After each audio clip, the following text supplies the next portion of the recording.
Hi అండి అందరికీ. ఈరోజు 7th క్లాస్లోని 10th లెసన్ అయినటువంటి ప్రియమిత్రునికి అనేటటువంటి పాఠాన్ని మనం ఈరోజు నేర్చుకోబోతున్నాం. అయితే నేను 3rd క్లాస్ నుంచి 8th క్లాస్ వరకు నేను రాసినటువంటి నోట్స్కి సంబంధించి పీడిఎఫ్ అనేది 70 రూపీస్కి పర్చేజ్ అని చెప్పేసి పెట్టడం జరిగింది. 70 రూపీస్కి మాత్రమే. అది కాంటాక్ట్ నెంబర్ కూడా నేను ఇవ్వడం జరిగిందండి. అది మన కమ్యూనిటీ ట్యాబ్లో నేను పోస్ట్ చేయడం జరిగింది ఆల్రెడీ. ఎవరైనా కావాలి అనుకున్న వాళ్ళు, అంటే content plus with grammar 3rd class నుంచి 8th క్లాస్ వరకు కూడా మీకు అందించడం జరుగుతుంది. అంటే ప్రతి పాఠం వెనుక ఉన్నటువంటి గ్రామర్ని అందిస్తున్నాను తప్ప వేరువేరుగా, అంటే సందులన్నీ ఒక దగ్గర, సమాసాలన్నీ ఒక దగ్గర అలా మాత్రం నేనేమీ ఇవ్వలేదు. ప్రతి పాఠం వెనుక ఉన్నటువంటి గ్రామర్ పార్ట్ అంతా కూడా మీకు పీడిఎఫ్ ఇస్తున్నాను. నెక్స్ట్ మీకు ఇలా లైన్ టు లైన్ ప్రిపేర్ చేసినటువంటి నోట్స్ మొత్తం కలిపి మీకు 70 రూపీస్కి ఇవ్వడం జరుగుతుంది. Grammar plus content. కావాలనుకున్న వాళ్ళు ఫోన్ నెంబర్కి కాంటాక్ట్ అవ్వండి. లేదంటే మన ప్లేలిస్ట్లో ఆల్రెడీ ఉన్నాయి కాబట్టి ఇవి చూసిన వాళ్ళు, వద్దనుకున్న వాళ్ళు మీ ఇష్టం. ఇంకా ఓకే అండి. ఫస్ట్ ఇక్కడ ప్రియమిత్రునికి అనేటటువంటి ఇలా 3 డాట్స్ కూడా మనకి ఇవ్వబడింది ఈ పాఠం. దీన్ని చూడంగానే మనకు తెలిసిపోద్ది ఏంటి అనేది. దేన్ని తెలియజేస్తుందండి ప్రియమిత్రునికి అనేటటువంటి పాఠం అంటే? ఇది ఒక లేఖ. ఈ పాఠం యొక్క ఇతివృత్తం ఏమిటి అంటే మానవీయ విలువలు. మానవీయ విలువల్ని తెలియజేస్తుంది అన్నమాట. అలాగే ఈ పాఠం యొక్క ప్రక్రియ ఏమిటి అని చూసుకున్నట్లయితే ఈ పాఠం యొక్క ప్రక్రియ లేఖ. అంటే ప్రక్రియ అంటే ఏ రూపంలో ఉంది అని, లేఖ రూపంలో ఉంది కాబట్టి లేఖ అవుతుంది. అలాగే ఈ పాఠం ఎక్కడి నుండి గ్రహించబడినది? ఎక్కడి నుండి గ్రహించబడిందంటే లేఖల్లో సంజీవదేవ్ అనేటటువంటి లేఖ నుండి గ్రహించబడినది. అదేవిధంగా మనకి చూడండి ఉపాధ్యాయులకి సూచనలు అని చెప్పేసి ఉంటుంది. అక్కడ మనకి సంజీవదేవ్ రాసినటువంటి సంజీవదేవ్ లేఖలు, అలాగే లేఖల్లో సంజీవదేవ్ 2 రకాల రచనలు అనేవి అక్కడ మనకి ప్రస్తావించారు. ఇక్కడ ఉపాధ్యాయుల సూచనల దగ్గర. కానీ మనకి లేఖల్లో సంజీవదేవ్ ఒక్కటే మనకి అక్కడ రచనల దగ్గర ఇచ్చారు తప్ప సంజీవదేవ్ లేఖలు అని చెప్పేసి మనకి ప్రస్తావించలేదు. సో సంజీవదేవ్ లేఖలు అని చెప్పేసి కూడా 2 రకాల గా ఆయన రాయడం జరిగిందనమాట. ఓకేనండి. అలా కూడా మీరు ఆలోచించాలి. అంటే ఉపాధ్యాయ సూచనలు కూడా మీరు ఒకసారి చూస్తే అక్కడ ఒక కొత్త విషయం అనేది కనిపిస్తుంది అనమాట ప్రతిసారి కూడా. నెక్స్ట్ వన్, ఇక్కడ వ్యక్తుల, సంస్థల, చూడండి లేఖలు అంటే ఏమిటి అనేది మనకి ఇక్కడ ఏమిచ్చారంటే వ్యక్తుల, సంస్థల మధ్య సమాచారాన్ని పంచుకోవడానికి ఉపయోగించే సాధనాలు ఏవి అంటే లేఖలు. వ్యక్తుల, సంస్థల మధ్య సమాచారాన్ని పంచుకోవడానికి ఉపయోగించే సాధనాలు ఏవి అంటే లేఖలు అని మనకి ఇక్కడ ప్రస్తావించడం జరిగింది. ఓకేనండి. అది మనకి తప్పనిసరిగా తెలియవలసినటువంటి నిర్వచనం అని మీరు గమనించాలి. నెక్స్ట్ వన్ చూస్తే లేఖల ద్వారా ఏమి తెలుస్తాయి? లేఖల ద్వారా ఏం తెలుస్తాయండి? వ్యక్తుల యొక్క పరిచయాలు తెలుస్తాయి, సంబంధాలు తెలుస్తాయి, అభిప్రాయాలు తెలుస్తాయి, సమకాలీన సమాజ జీవనం తెలుస్తుంది. చూడండి, వ్యక్తుల యొక్క పరిచయాలు తెలుస్తాయి, సంబంధాలు తెలుస్తాయి, అభిప్రాయాలు తెలుస్తాయి, సమకాలీన సమాజ జీవనం కూడా తెలుస్తుంది. ఈ ఇన్ని రకాల అంశాలు అనేవి అక్కడ మనకి తెలుస్తాయి అన్నమాట. చూడండి, ఈ ఎన్ని రకాల అంశాలన్నీ కూడా మనకు అక్కడ తెలియడం జరుగుతుంది. నెక్స్ట్, ప్రముఖులు రాసినటువంటి లేఖలలో ఏమి ఉంటాయి? ప్రముఖులు రాసిన లేఖలలో సాహిత్య విలువలు ఉంటాయి. ఏముంటాయండి? సాహిత్య విలువలు ఉంటాయంట. నెక్స్ట్ వన్, ప్రియమిత్రునికి అనేటటువంటి పాఠం ఎటువంటి లేఖకు సంబంధించినది అంటే ప్రముఖులు రాసినటువంటి లేఖకు సంబంధించింది. నెక్స్ట్ వన్, ఈ పాఠం యొక్క రచయిత ఎవరంటే డాక్టర్ సూర్యదేవర సంజీవదేవ్. ఈయన చాలా అద్భుతమైన వ్యక్తి అండి. ఎందుకంటే ఈయన 14 భాషలు, 1 కాదు 2 కాదు, మహా అయితే మనకు 3-4 భాషలు రావడం ఎక్కువ. అలాంటిది 14 భాషలు ఆయన రాయగలడు, చదవగలడంట. లేఖలు కదండి ఈయన రాశారు. ఇలా మీరు గుర్తుపెట్టుకోండి. మనకి లేఖలు ఆ పాఠం వెనక కూడా మనకి వేరే అదర్ భాషలో ఉన్నటువంటి లేఖ కూడా వెనక ఇవ్వడం జరిగిందనమాట. ఈయన 14 భాషలు కూడా రాయగలరు, చదవగలరు. చూడండి ఆయన యొక్క తెలివి, ఎంత తెలివితేటలు గల వ్యక్తి అనేది. నెక్స్ట్, ఈయన గురించి చూసుకున్నట్లయితే డాక్టర్ సూర్యదేవర సంజీవదేవ్ గారు యొక్క కాలం చూస్తే 1914 నుంచి లేటెస్ట్ 1999 వరకు ఆయన ఉండడం జరిగింది. ఈయన జననం ఎక్కడని చూసుకుంటే గుంటూరు జిల్లా. మనకి ఈయన జననం అనేది చాలా ఇంపార్టెంట్ ఈ లెసన్కి సంబంధించి. ఎందుకంటే ఎవరిదైనా రచయితలకు వచ్చేసరికి జననము, కాలము, తల్లిదండ్రులు పెద్దగా మనం పట్టించుకోం. కానీ ఇక్కడికి వచ్చేసరికి ఆయన జననం అనేది ఇంపార్టెంట్. ఎందుకంటే ఆయన ఒక లేఖను రాస్తారు. లేఖను రాసినప్పుడు తుమ్మపూడి అని చెప్పేసి మనం ఎప్పుడైనా లేఖ రాసేటప్పుడు రైట్ సైడు విలేజ్ నేమ్ రాస్తాం, నెక్స్ట్ డేట్ వేస్తాం. సో అందువల్ల అక్కడ విలేజ్ నేమ్ దగ్గర తుమ్మపూడి అని మెన్షన్ చేశారు. అప్పుడు అది తుమ్మపూడి అనేది ఏ జిల్లాలో ఉంది అనేది మనకు కావాలి.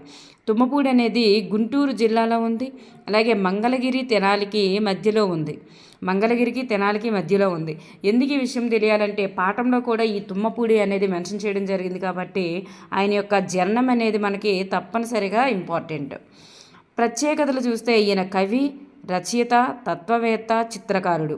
ఇన్ని రకాల ప్రత్యేకతలు అనేవి ఆయనలో ఉన్నాయన్నమాట. చూడండి నెక్స్ట్ వన్. ఈయన రచనలు చూసుకున్నట్లయితే తెగిన జ్ఞాపకాలు,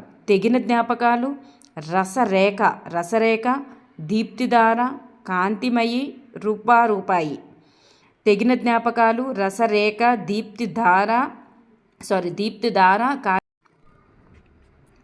ఇక్కడ చూసుకున్నట్లయితే ఈ రూపాయి అనేది ఈయన యొక్క చివరి రచన. నెక్స్ట్ 5 రచనలు అనేవి ఆయనవి. అదేవిధంగా లేఖల్లో సంజీవదేవి అనేది కూడా ఆయన రచనే కాబట్టి అది కూడా మనం గుర్తుపెట్టుకోవాలి. మనం ఉపాధ్యాయ సూచనలు ఇచ్చే దగ్గర మనకి సంజీవదేవి లేఖలు అనేది కూడా మనకి అక్కడ ప్రస్తావించారు కాబట్టి సంజీవదేవి లేఖలు మరియు లేఖల్లో సంజీవదేవి ఈ రెండు కూడా మనం గుర్తుపెట్టుకోవాలి. అదేవిధంగా ఈయన యొక్క ఒక మంచి ఇదేంటంటే ఈయన యొక్క స్పెషల్ ఏంటంటే 14 భాషలు, 1 కాదు 2 కాదండి, 14 భాషలు చదవగలరు, రాయగలరు అన్నమాట. ఇలా ఆయన యొక్క ప్రత్యేకత. నెక్స్ట్ వన్ చూసుకున్నట్లయితే అందువల్ల మనకి ఈ పాఠం వెనక మనకి వేరే అదర్ లాంగ్వేజ్లో కూడా మనకి అక్కడ లేఖని ప్రస్తావించడం జరిగిందనమాట, వేరే భాషలో. నెక్స్ట్ వన్ పాఠ్యాంశ ప్రశ్నలు చూసుకున్నట్లయితే లేఖను రాసినది ఎవరు? అసలు లేఖను ఎవరు రాశారండి? సంజీవదేవి గారే రాశారు. ఎవరికి రాశారు? శ్రీ నారాయణరాజు గారికి తన మిత్రుడైనటువంటి శ్రీ నారాయణరాజు గారికి రాయడం జరిగింది. అయితే సంజీవదేవు ఏ ఊరు నుంచి ఏ రోజున లేఖ రాశారు? ఇక్కడ సంజీవదేవి గారు ఏ ఊరు నుంచి ఏ రోజున లేఖ రాశారంటే తుమ్మపూడి అనేటటువంటి ఊరు నుంచి. ఎందుకంటే ఆయన స్వగ్రామం ఏదంటే తుమ్మపూడే. ఈ తుమ్మపూడి నుంచి, అది ఏ జిల్లాలో ఉంది? గుంటూరు జిల్లాలో ఉంది. ఆ తుమ్మపూడి నుంచి ఊరు నుంచి ఏ రోజున లేఖను రాశారంటే 25/11/64 ఆయన లేఖని రాయడం జరిగింది. ఏ రోజున అనేది కూడా మనకి తెలియాలి. నెక్స్ట్ వన్ సంజీవదేవి గారి యొక్క భార్య పేరు ఏమిటి? అంటే సులోచన. ఏం పేరండి? సులోచన. నెక్స్ట్ వన్ నారాయణరాజు గారి యొక్క సోదరిగా సంజీవదేవ్ ఎవరిని సంబోధించారు? నారాయణరాజు గారి యొక్క సోదరిగా సంజీవదేవ్ ఎవరిని సంబోధించారు అంటే సులోచనని సంబోధించారు. నారాయణరాజుకి లేఖ రాశారు. ఏమని రాశారు అంటే మీ చెల్లి అని అక్కడ ప్రస్తావించారు. మీ సోదరి చెల్లి కాదు, మీ సోదరి అని చెప్పేసి ఇలా ప్రస్తావించారు. ఎవరిని అంటే సులోచన గారిని, అంటే సంజీవదేవి గారి యొక్క భార్యనే అలా ప్రస్తావించారు. నెక్స్ట్ అంటే నారాయణరాజు గారికి సోదరిగా అన్నట్లుగా ప్రస్తావించడం జరిగింది. నెక్స్ట్ వన్ సంజీవదేవి గారు యొక్క లేఖ ద్వారా ఏమి వివరించారు అంటే మానవులంతా ఒకటే అనేటటువంటి భావనని వివరించారు. మనకి చివరిగా ఉంటుంది అనమాట, ఆ పాఠం చివరిలో మనకి సంజీవదేవి గారు తన లేఖల ద్వారా మానవులంతా ఒకటే అనే భావనని వివరించారు. లేదా పాఠం వెనక క్వశ్చన్ల దగ్గర ఉంటుంది అనమాట. ఇలా అని సంజీవదేవి గారు తన లేఖల ద్వారా మానవులంతా ఒకటే అని చెప్పే భావనని వివరించారని ఆ ముక్క ఉంటుంది కాబట్టి మనం దాన్ని కూడా తీసుకోవాలి. నెక్స్ట్ వన్ దిగంతాలు అనగా అర్థం ఏమిటి? దిగంతాలు అంటే దిక్కుల చివర అనేటటువంటి అర్థం. నెక్స్ట్ వన్ మనుషుల మధ్య దూరాన్ని చెరిపేవి ఏవి అంటే మైత్రి, ప్రేమ, నిస్వార్థత. చక్కగా మెన్షన్ చేశారండి, అది చాలా మంచి బిట్టు. మనుషుల మధ్య దూరాన్ని చెరిపేవి ఏవంటే మైత్రి, ప్రేమ, నిస్వార్థత. అంటే ఏ వయసు వారైనా ఒకే వయసు వారీగా చేస్తాయంట. అదే ఏ వర్ణానికి చెందినవారైనా ఒకే వర్ణముగా చేస్తాయంట ఇవి మైత్రి, ప్రేమ, నిస్వార్థత అనేవి. ఏ దేశానికి చెందిన ఒకే దేశానికి చెందిన వారిగా చేస్తాయంట. జాతి భేదాలను దూరం చేస్తాయంట.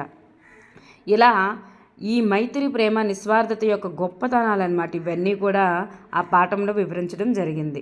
వయసు అనే భేదం చూపించదు, వర్ణం భేదం ఉండదు, దేశాలు దూరమైనప్పటికీ ఒకే దగ్గర ఉన్నట్లుగా చేస్తుంది. అలాగే జాతి భేదాలను కూడా దూరం చేసేస్తాయి మైత్రి, ప్రేమ, నిస్వార్థత అనేటటువంటివి. మానవుల మనసుల మధ్య సంబంధాన్ని చెరిపేటటువంటి అన్నమాట, మోస్ట్ ఇంపార్టెంట్. నెక్స్ట్, కులం యొక్క పర్యాయ పదాలు ఏమిటి అంటే తెగ, జాతి అనేటటువంటివి పర్యాయ పదాలు. వర్ణము యొక్క వికృతి ఏమిటంటే వన్యము. ఇవి ఇంపార్టెంట్ కాబట్టి మనం ఇక్కడ మెన్షన్ చేయడం జరిగింది. మానవుని ఆత్మకు ప్రతిబింబం ఏది? మానవుని యొక్క ఆత్మకు ప్రతిబింబం ఏది అంటే చూడండి, మోస్ట్ ఇంపార్టెంట్, మానవుని యొక్క ఆత్మకు ప్రతిబింబం మనస్సు అండి. మనస్సుకి ప్రతిబింబం ఏది అంటే ముఖాకృతి. మనస్సుకి ప్రతిబింబం ముఖాకృతి. ఇది మోస్ట్ ఇంపార్టెంట్, డైరెక్ట్గా మనకు అక్కడ మెన్షన్ చేశారు కూడా. మానవుని ఆత్మకు ప్రతిబింబము మానవుని మనస్సు. మానవుని మనస్సుకి ప్రతిబింబం ఏది అంటే మానవుని ముఖాకృతి అని. అలాగే మానవుని యొక్క బాధను మరిపించి ఆనందం వైపునకు మరలించేవి ఏవి అంటే లలిత కళలు అంట.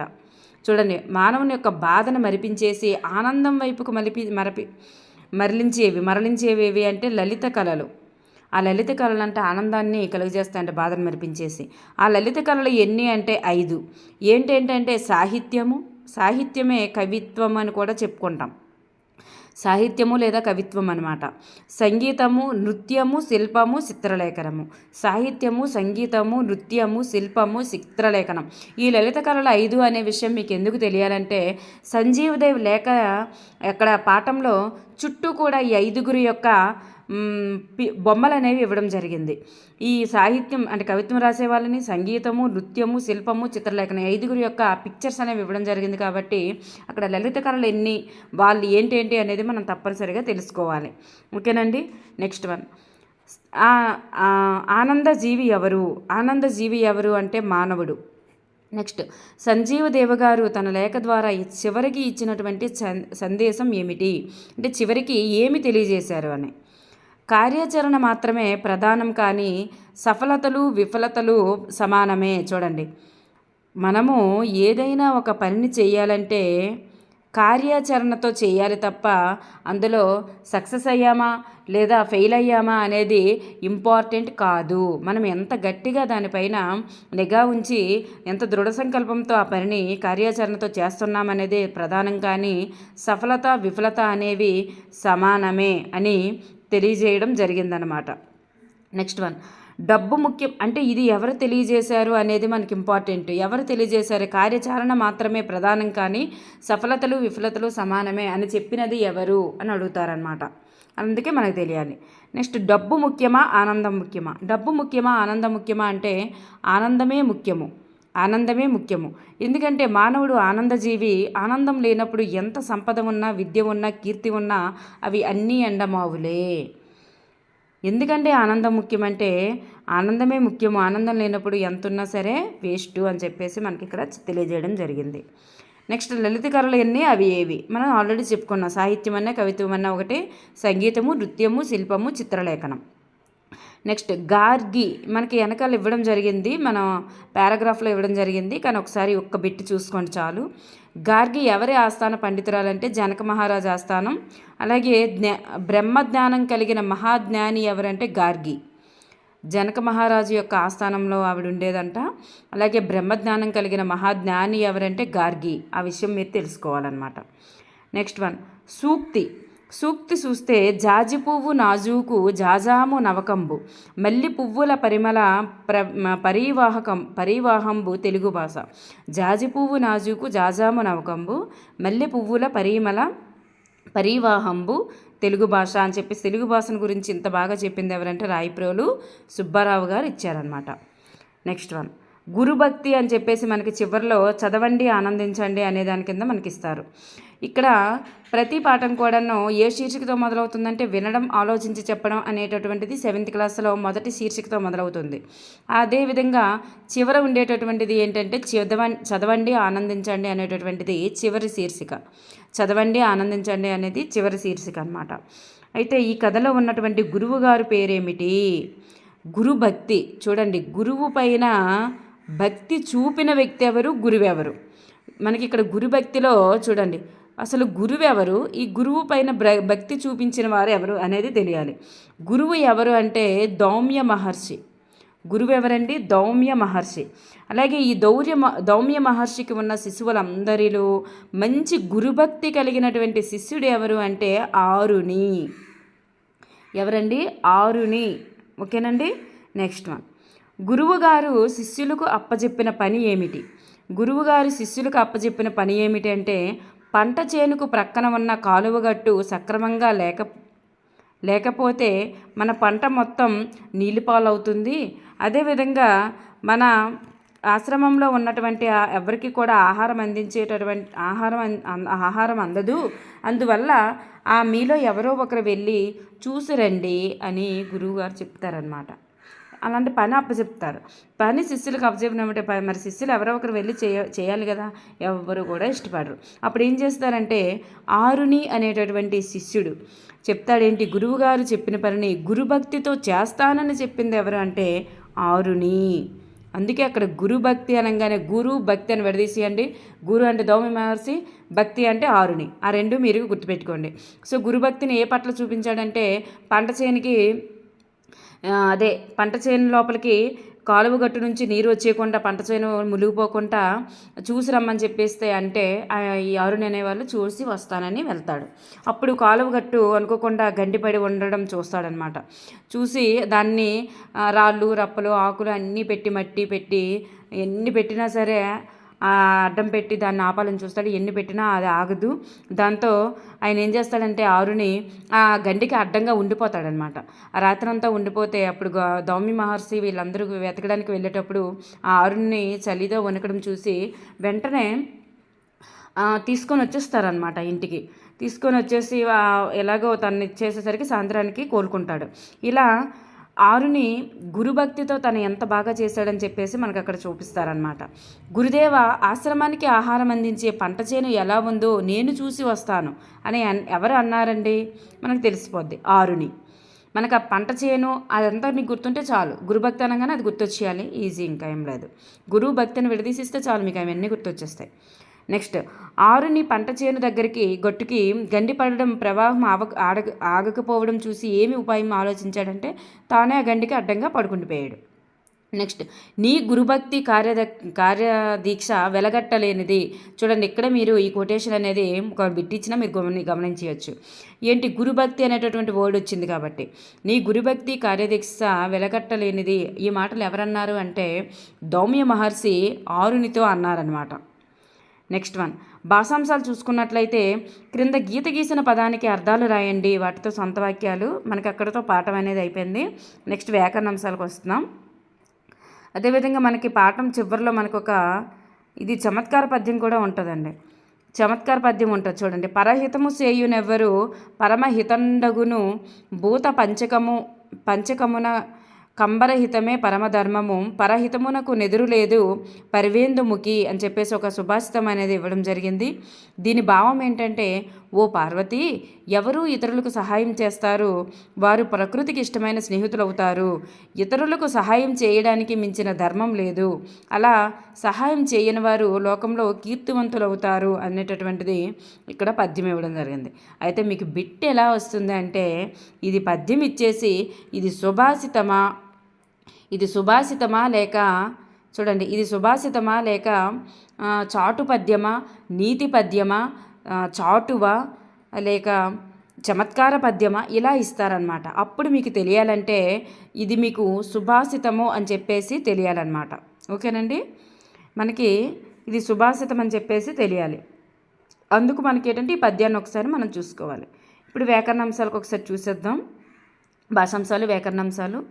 క్రింద గీత గీసిన పదానికి అర్థాలు రాయండి, వాటితో సొంత వాక్యాలు రాయండి. ఇక్కడ ఫస్ట్ భాషాంశాలకు వచ్చేసరికి సొంత వాక్యాలు చూద్దాం. సొంత వాక్యాలు అంటే మనకు అందరికీ తెలుసండి. ఎలా దాన్ని ముందు మనకి మీనింగ్ తెలిస్తే చాలు. సొంత వాక్యం అనేది చాలామంది రాసేయచ్చు అనమాట. మైత్రి అంటే అర్థం ఏమిటి? ఇక్కడ మైత్రి అంటే అర్థం ఏమిటి అంటే స్నేహము. మైత్రి అంటే స్నేహము. నెక్స్ట్ తాత్కాలికము అంటే కొంతమేర స్థిరంగా ఉండని, కొంతమేర లేదా స్థిరంగా ఉండని అని అర్థం వస్తుంది. తాత్కాలికం అంటే కొంచెము, కొంతమేర అనేటటువంటి, స్థిరంగా లేని అనేటటువంటిది కూడా తాత్కాలికం అంటే స్థిరంగా లేకపోవడం అనే అర్థం కూడా వస్తుంది అన్నమాట. ఇలా మనం మీనింగ్ తెలిస్తే ఆటోమేటిక్గా దాంతో ఉన్న సొంత వాక్యాన్ని అక్కడ బిట్లో కూడా మనం గ్యాదర్ చేసేయచ్చు. అమితంగా అంటే అర్థం ఏంటండి? అధికంగా అనేటటువంటిది అర్థం. ఎందుకు ఇప్పుడు మనం నేర్చుకునేది అక్కడ డిఎస్సిలో వస్తుందని గ్యారంటీ లేదు. దాని మీనింగ్ మీకు తెలిస్తే డిఎస్సిలో సొంత వాక్యం మీరు మీరు గుర్తించవచ్చు అనమాట, మీకే మీరు. నెక్స్ట్ వన్, ఇక్కడ తేజము అంటే అర్థం ఏంటంటే ప్రకాశము. తేజం అంటే అర్థం ప్రకాశము. కార్యము అంటే అర్థం పని. అదేవిధంగా సఫలం అంటే అర్థం విజయము, సార్థకము అని అర్థం వస్తుంది. విజయము, సార్థకము. నెక్స్ట్ వన్, పూర్వకాలంలో ఉత్తరాలు రాసేవారు లేఖల సమాచారం చేరవేయడానికి ఉపయోగిస్తారు. జాబు రాసే అలవాటును అందరూ నేర్చుకోవాలి. ఇలా మనకి చూడండి సమానార్థక పదాలు అనేవి అందులో నుంచి తీయమన్నారు. ఇక్కడ మనకు చూస్తే ఉత్తరాలుకి సమానార్థక పదాలు లేఖలు, జాబులు. ఉత్తరాలు, లేఖలు, జాబులు. అదేవిధంగా ఇందులో శోకము, బాధ, ఏడుపు అనేటటువంటివి ఉన్నాయన్నమాట. అదేవిధంగా ఇక్కడ కీర్తి, పేరు ప్రఖ్యాతలు. కీర్తి అంటే పేరు ప్రఖ్యాతలు అనేటటువంటి అర్థము ఇక్కడ వస్తుందన్నమాట. శోకం అంటే బాధ కాకపోవచ్చు, ఏడుపు అనేది మీరు కరెక్ట్ ఫామ్ చేసుకోండి. నెక్స్ట్ వన్, ఇక్కడ ప్రకృతి వికృతులు చూసుకున్నట్లయితే ప్రతి పాఠం వెనుకున్న ప్రకృతి వికృతులు మాత్రం తప్పనిసరిగా చదవాలండి. కథ అంటే మనకు తెలుసు, కథ అంటే కథ. ముఖము అంటే మొగము. కీర్తి అంటే కీరితి. నెక్స్ట్ విద్య అంటే విద్యే లేదా విద్య అనేది కూడా రెండు ఉంటాయి విద్యకి, విద్యే లేదా విద్య అని. కార్యము అంటే కర్జము. శ్రీ అంటే సిరి. ఇలా మనకి ప్రకృతి వికృతులు అనేవి ఉండడం జరిగింది. నెక్స్ట్ వ్యతిరేక అర్థక పదాలు కూడా మనకి ఇచ్చారు. సుఖం అంటే దుఃఖం, సుఫలం అంటే విఫలం, సఫలం అంటే విఫలం, నిస్వార్థం, స్వార్థము, స్పష్టమైన, అస్పష్టమైన, తాత్కాలికం అంటే శాశ్వతం. నెక్స్ట్ వన్ మనకి సొంత వాక్య ప్రయోగాలు. ఈ సొంత వాక్య ప్రయోగాలు అంటే మనకి డైరెక్ట్గా పదం టు పదం మనకి ఇక్కడ సొంత వాక్యం చేస్తారు. మనకి ఇవన్నీ కూడా మనకు తెలిసినవే. కావాలంటే మీరు ఒకసారి చదివేయండి. కావాలనుకున్న వాళ్ళు మీరు ఒకసారి ఇవి చదువుకోవచ్చు అలాగా. నెక్స్ట్ వన్ చూద్దాం. ఇక్కడ సంబంధం లేని పదాన్ని సున్నా చుట్టమని చెప్పారు. ఇక్కడ ఒకేలాంటి పదాలు ఉన్నాయి. వీణ, పిడేలు, తంబర ఒకలాంటివి ఉన్నాయి. మధ్యలో అనేది కాదంట. నెక్స్ట్ వన్, దుఃఖము, బాధ, ఏడుపు ఒకలాంటివి ఉంటే ఉత్సాహం కాదు. నాట్యము, చిత్రలేఖనం, సంగీతం అయితే కబడ్డీ కాదు, ఇవి లలిత కళలు కాబట్టి. కవిత, పాట, పద్యంలో చరిత్ర అనేది కాదు. ఇక్కడ చూడండి. నెక్స్ట్ వన్, సున్నా చుట్టిన పదాలతో వాక్యాలు కూడా రాయమన్నారు కాబట్టి ఇక్కడ ఇలా తయారు చేశారనమాట. నెక్స్ట్ వన్ చూస్తే ఇక్కడ పొడుపు కథలు అనేవి మనకి ఇచ్చారండి. ఈ పొడుపు కథలు మాత్రం తప్పనిసరిగా నేర్చేయండి. మనకి 7వ తరగతి పాఠం వెనక ఉన్నటువంటి పొడుపు కథలు అనేవి అన్నీ కూడా ఉన్నాయి పాఠం వెనక. ఆ పొడుపు కథలతో పాటు ఇవి కూడా మీరు తెలుసుకోవాలన్నమాట. అక్కా చెల్లెళ్ళు ఏడుస్తారు అయితే దగ్గరలేరు. ఎవరు? కళ్ళు. మనకి ఒక వాక్యం ఇచ్చేసి ఇది సామెతన, జాతీయమా, పొడుపు కథనా అని కూడా అడగొచ్చు. లేదా ఒక పొడుపు కథ ఇచ్చేసి దానికి ఆన్సర్ కూడా కనుక్కోమనొచ్చు. రెండిట్లో ఏదైనా మనకి పొడుపు కథ నుంచి బిట్ అనేది ఫేమ్ అవ్వచ్చు. 60 కన్నుల గల పులి వచ్చి ఏటిలో నీళ్లు తాగు. 60 కన్నుల గల పులి వచ్చి నీటిలో ఏటిలో నీళ్లు తాగడం అంటే వల అంట. 60 కన్నులు ఉంటాయని అర్థం. చూడండి. మూత తెరిస్తే ముత్యాల పేరు అంటే దంతాలంట. నెక్స్ట్, ఉరుములు మెరుపులు లేకుండా ఉత్తరాది చెరువు నుండే. ఉరుములు మెరుపులు లేకపోయినా సరే ఉత్తరాది చెరువు నిండిపోద్దంట. ఏంటంటే టెంకాయ అట. నెక్స్ట్ వన్, మా తాత 2 బొమ్మలు తెస్తే ఒక బొమ్మ ఆడుతుంది, ఒకటి ఆడదంట. ఏంటంటే తిరగలి. చూడండి ఎంత బాగుందో. ఇల్లు వాకిలతో కదులుతూ ఉంటుంది, వెళ్ళి చూడపోతే తలుపు మూసుకుంటుంది. ఏంటంటే నత్త. నెక్స్ట్, ఎన్ని కళ్ళు ఉన్నా 2 కళ్ళుతో చూస్తుంది. ఎవరంటే నెమలి. ఒకటే అక్షరం అదే లేకపోతే ఈ ప్రపంచంలో మనుషులే ఉండరు. ఏంటంటే స్త్రీ. ఇలా మనకి ఇవ్వడం జరిగింది. నెక్స్ట్ వన్ వ్యాకరణాంశాలు చూసుకున్నట్లయితే ఇక్కడ వాక్యాలు చదవమన్నారు. ఇందులో కర్త కర్మ క్రియని విడదీయమన్నారు అనమాట. కర్త అంటే పేర్లు ఇలాంటివి వస్తాయి కదండి. పని చేసినది ఎవరైతే అది కర్త అవుతుంది అనమాట. క్రియని తెలియజేసేదే కర్త. నెక్స్ట్ వన్ అందులో కర్మ ఉండొచ్చు, కర్మ లేకపోవచ్చు. అందుకే సకర్మక అకర్మక అంటాం కదా. ఒక వాక్యంలో కర్మ ఉండొచ్చు, కర్మ లేకపోవచ్చు. క్రియను చేసేదే కర్త అనమాట. నెక్స్ట్ వన్ ఇక్కడ చూడండి. ఇక్కడ సుమేధ పాఠాన్ని చదువుతున్నది. సుమేధ కర్త, పాఠం అనేది కర్మ, క్రియ ఇవి మనకు తెలుసు. కావాలంటే ఒకసారి చూసేయండి. నెక్స్ట్ వన్ పై ఉదాహరణలో కర్త కర్మ క్రియ ఉన్నాయి. అవి సంపూర్ణమైన అర్థాన్ని ఇస్తున్నాయి. అవునా కదా. సుమేధ, సాహిత్య, అరుణ, సృజన, బాలకృష్ణ అది సంపూర్ణంగానే ఉన్నాయి. ఇవి కూడా సంపూర్ణంగా ఉన్నాయి. క్రియలు కూడా సంపూర్ణంగా ఉన్నాయి. క్రియలు చదువుతున్నది, కోస్తున్నది, చేసింది, చదువుతున్నాడు, ఇవన్నీ కూడా సంపూర్ణంగా ఉన్నాయి. చేసి, చదివి, కోసి అలా ఏం లేవు కదా. ఇలా చేస్తే దాన్ని వాక్యం అని అంటారనమాట. నెక్స్ట్ వన్ ఎడాగం సంధి అంటే మనకి ఇక్కడ చూడండి. సెలయేరు పక్కన భరద్వాజ మహర్షి ఆశ్రమం ఉంది. రవి స్నేహితుడు పుస్తకాలు ఇంటికి వచ్చి ఇచ్చాడు. మామయ్య నాకు అన్నం పెట్టింది. మా అయ్య నిన్న విజయవాడకు వెళ్ళాడు. మా ఇల్లు మమతల పొదరిల్లు. ఇలా మనకి వాక్యాలు ఉన్నాయి. ఇందులో గీత గీసిన పదాలన్నీ చూసుకున్నట్లయితే ఇలా మనకి విడదీసి ఇవ్వడం జరిగింది. ఇందులో చూడండి పూర్వస్వరం మనకు తెలుసు కదా. పూర్వస్వరం అంటే ఏంటి? పూర్వపదంలో పూర్వపదంలో ఉన్నటువంటి చివరి అక్షరాలన్నీ కూడా మనకి పూర్వస్వరంగా చెప్పుకుంటాం. ఇవేంటివి? పూర్వపదాలు. ఇవేంటి? పరపదం. పూర్వపదం, పరపదం. అయితే ఈ పూర్వపదంలో ఉన్న చివరి అక్షరం ఏమవుతుంది? పూర్వస్వరం అవుతుంది. ఈ పరపదంలో ఉన్న మొదటి అక్షరం ఏమవుతుంది? పరస్వరం అవుతుంది. ఈ పూర్వస్వరాలు ఆ ఉంటాయి అన్నమాట. ఇవన్నీ కూడా ఆ ఉండి పూర్వస్వరంగా ఆ ఉంది, పరస్వరంగా ఏ ఉంది. ఈ సంధి జరిగే అవకాశమే లేదనమాట. ఇక్కడ సంధి జరిగే అవకాశమే లేదు. అందుచేత పరస్వరానికి ముందుగా ఈ అనేటటువంటి అనేది ఆగమంగా వచ్చింది. కనుక ఎడాగమ సంధి ఇది. ఎడాగమ సంధి ఈ అనేటటువంటిది వచ్చింది. సెలయేరు, నెక్స్ట్ ఇచ్చాడు, యా అనేటటువంటిది మధ్యలో వచ్చిందనమాట. ఆగమంగా వచ్చింది. ఆగమము అంటే కొత్తగా రావడం, ఒక మిత్రుని వలె కొత్తగా రావడం అనమాట. శత్రుని వలె రావడం. ఆగమం అంటే శత్రువుని వలె రావడం. ఇక్కడ మా ప్లస్ చూడండి ఒక ఎగ్జాంపుల్. ఇక్కడ మా ప్లస్ అమ్మ ఉంది. మా ప్లస్ అమ్మలో ఆ పోయి మనకి ఏమొచ్చిందండి? యా అనేటటువంటి అక్షరం వచ్చింది. అందువల్ల ఒక అక్షరం వెళ్ళిపోయి ఇంకొక అక్షరం రావడాన్ని ఏమంటారంటే ఆగమము. శత్రువుగా రావడం. అక్కడ ఉన్న అక్షరాన్ని పూర్తిగా తీసేసి కొత్త అక్షరం రావడాన్ని ఆగమం అంటారు.